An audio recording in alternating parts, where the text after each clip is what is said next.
Measure Z, if it does pass, proposes to add 1 cent for every dollar spent on taxable products and services. If the median income is $60,000 per household in Riverside, you spend half your salary or income, $30,000 on taxable services, that would be about $300 a year, a little less than $1 a day per household.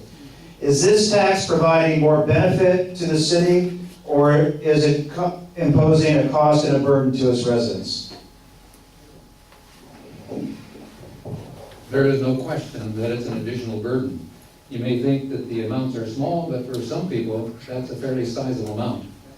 The bigger picture, however, it adds $50 million, a 20% increase in the general fund budget. Can you imagine such a gigantic additional amount of income that the city council gets to play with? $50 million every year for 20 years, $1 billion. That is way too much. The city's budget document has a list of all unmet needs, including some additions to the Public Utilities Department that's $225 million. Part of that is a $40 million new police facility.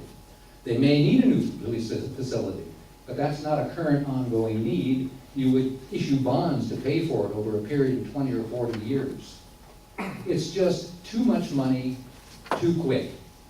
An alternative would be, how about a 0.5% sales tax, all restricted for fire engines, police cars, tree trimming, roads, and all the other kinds of things that we all agree are lacking right now. We need to pick that up.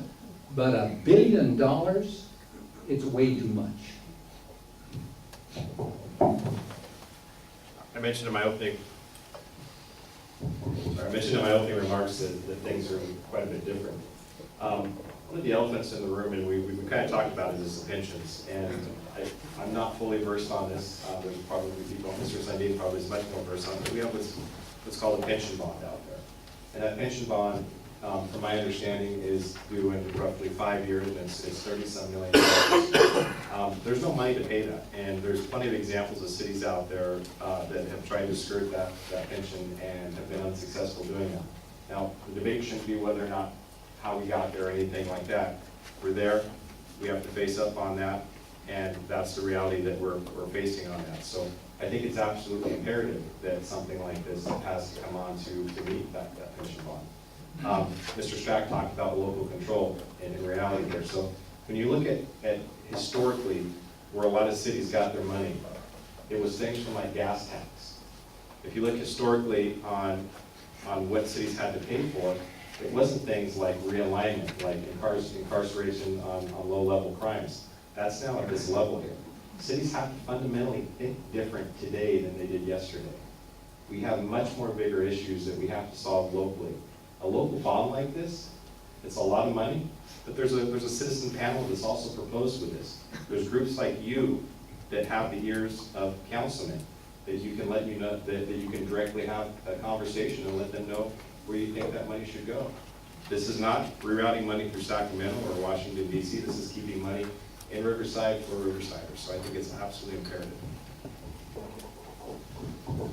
The response?